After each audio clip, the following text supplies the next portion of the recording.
you ever wondered why the United States Constitution starts with "we, the people"? Have you ever thought about how constitutions are made? Have you ever wondered how other countries' constitutions compare with the United States Constitution? And have you ever wondered what it would be like to live in another country with different laws, different government structures, and different priorities? Well, in this video, we have an opportunity to hear firsthand from retired Lieutenant Colonel Platte Moring, who will talk about his experience serving our country in a combat zone and working side by side with Afghani academics, religious and government leaders, and elected delegates on the Afghan Constitution Commission and the 2004 Constitutional Convention. He'll compare and contrast some of the notable differences between our United States Constitution and the Constitution adopted by the Afghan people. We hope his experiences and insight will give you a new appreciation for the drafting of the United States Constitution and the importance of the rule of law. Let's watch. Colonel Moring, you as a citizen soldier and a Pennsylvania lawyer, you have taken the oath to support and defend the U.S. Constitution at least a few times. When you became a lawyer and when you became a soldier, why have a Constitution? Constitution is fundamental to the principle of the rule of law. The rule of law is somewhat a difficult concept to grasp, but if you want to have an ordered civil society where people can be treated equally under the law, you must have a legal system that has the opportunity to make laws, to administer laws, and to settle disputes concerning the law. So at the beginning of any civil society, a constitution, whether it's written or oral, is extremely important to having a society where people are at peace and feel secure. Now, you had an interesting opportunity with respect to implementation of a constitution during your service in Afghanistan, correct? I did. The circumstances of my involvement with the Constitution were very unusual. My unit with the Pennsylvania Army National Guard was one that does logistical support, and that means supplies and services. And we were originally asked to go to Iraq, but the Iraq mission went so quick that they did not need us, and we were remissioned to Afghanistan.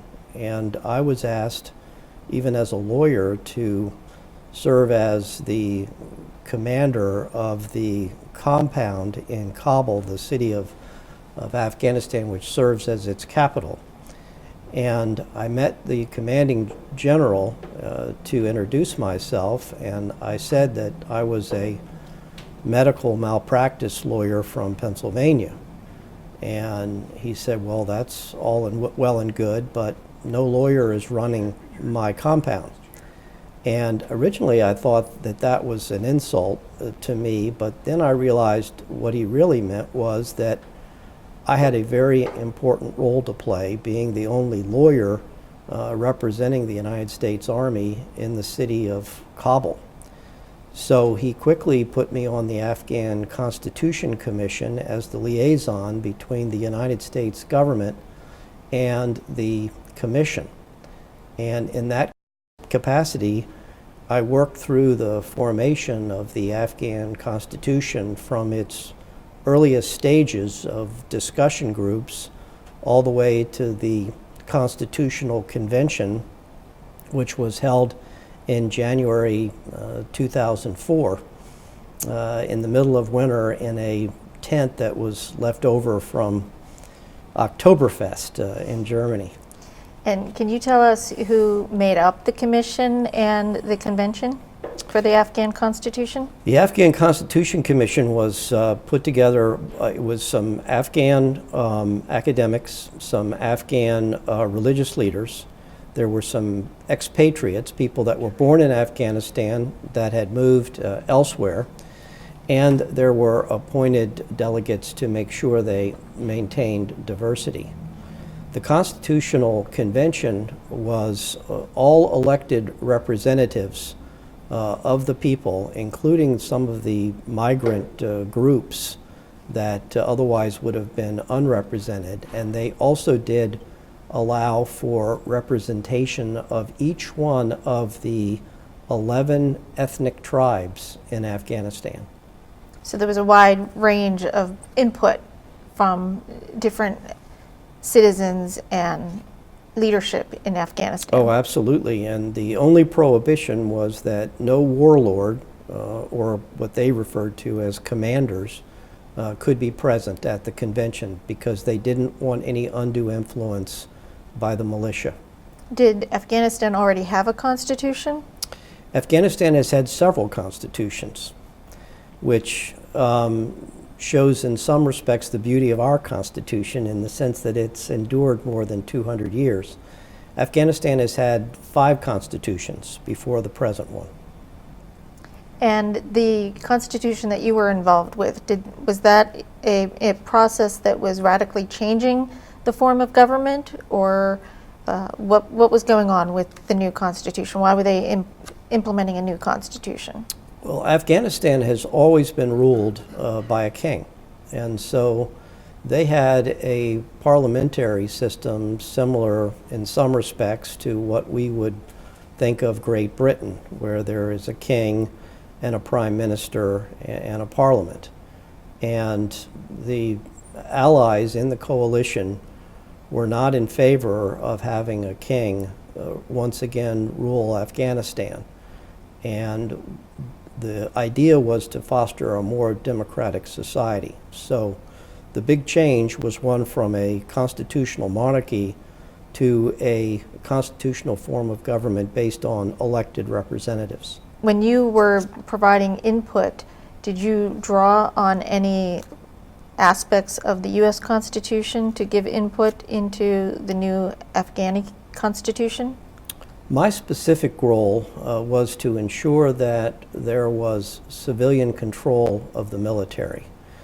The commanding general that I was working for wanted to make sure that the military, when it was established in Afghanistan, would not become the dominant force in the new political society.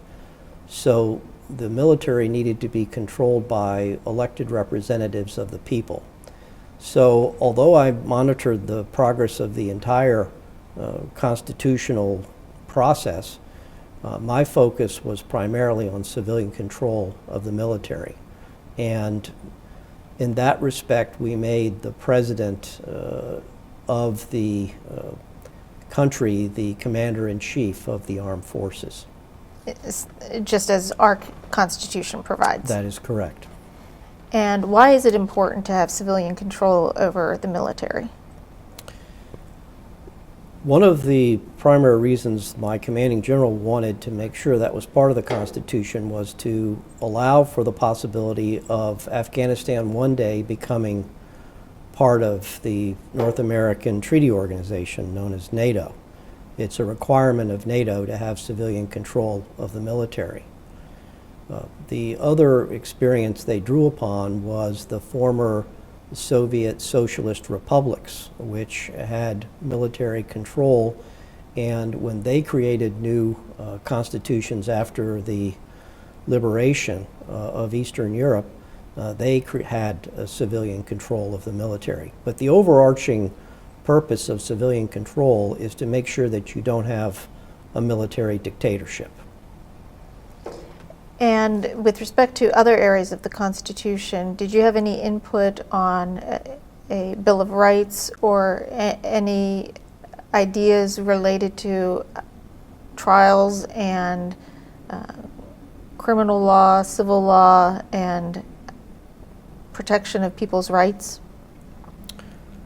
My greatest contribution was in help draft a criminal procedure code for the country of Afghanistan.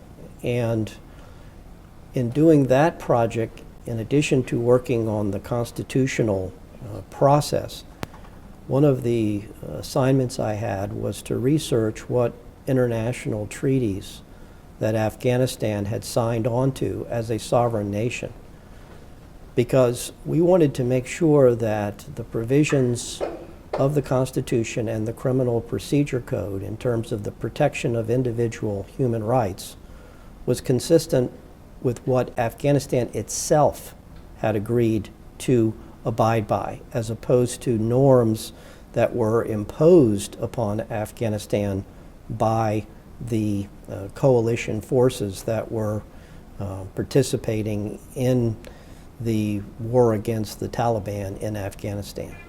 So did you get a sense of how politics and local traditions and societal norms affect the implementation of a constitution and what goes into the Constitution? Yes, the most startling difference between the Afghan Constitution and the Constitution of the United States of America is that the U.S. Constitution has freedom of religion, whereas in the Afghan Constitution, the first and second articles state that Afghanistan is an Islamic republic and no written law has any priority over the law of Islam. So Sharia law prevails in any type of dispute between the written law and religious law. And that is a very big distinction between the Afghan Constitution and the American Constitution, because separating church and state is one of the major reasons that most of Western Europe today is a more progressive, more human rights society, because of the freedom of people to worship their own way in a way that their heart leads them.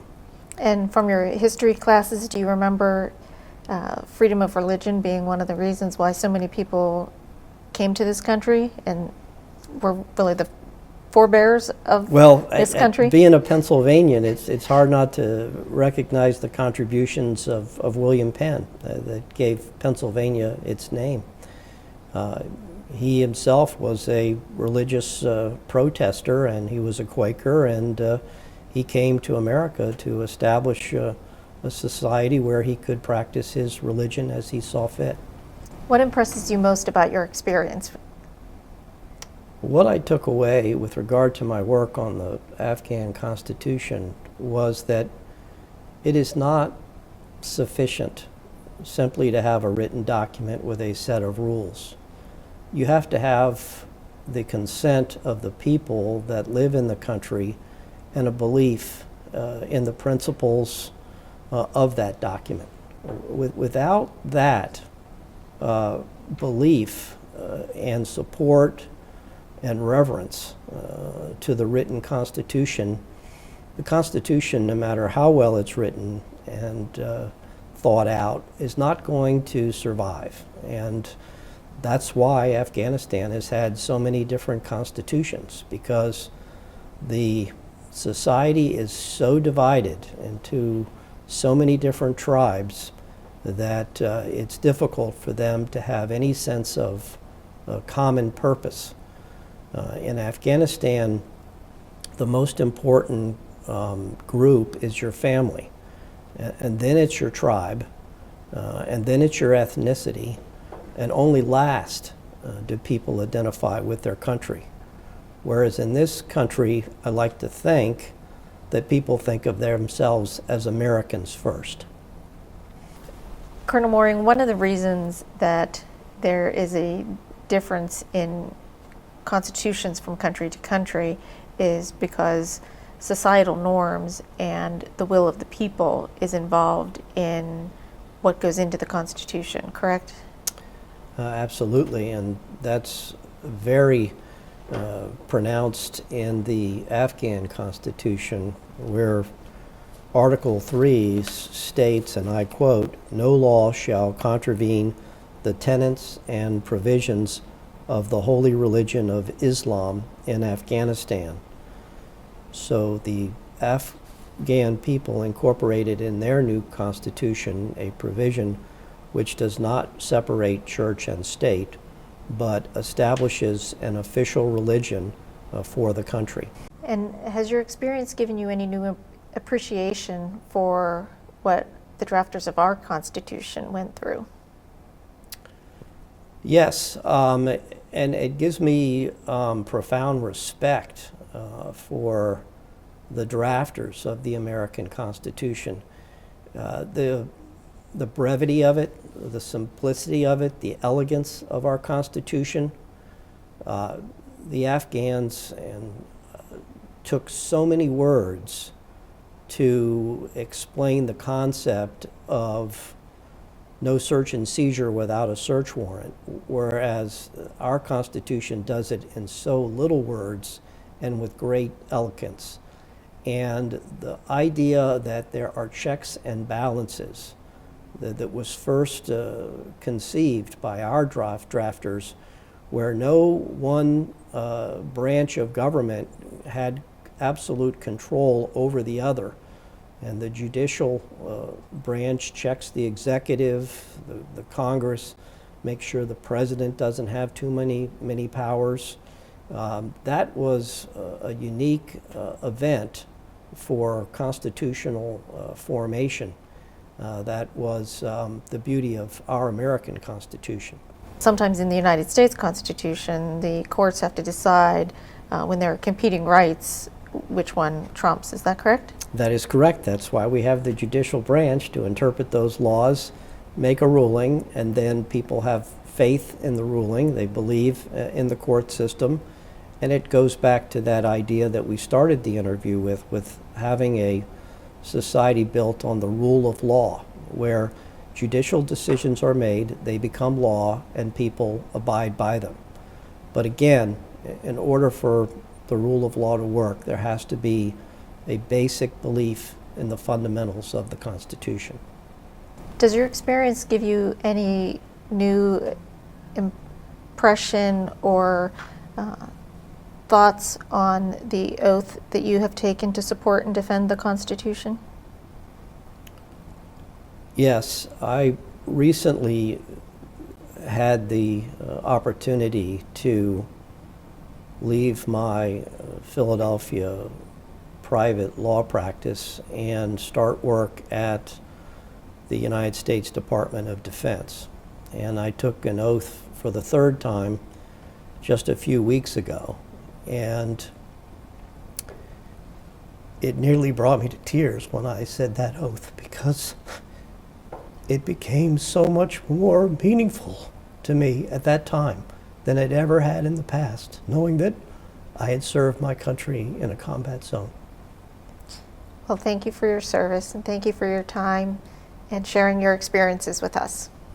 You're quite welcome. I appreciate the opportunity to participate in this wonderful project.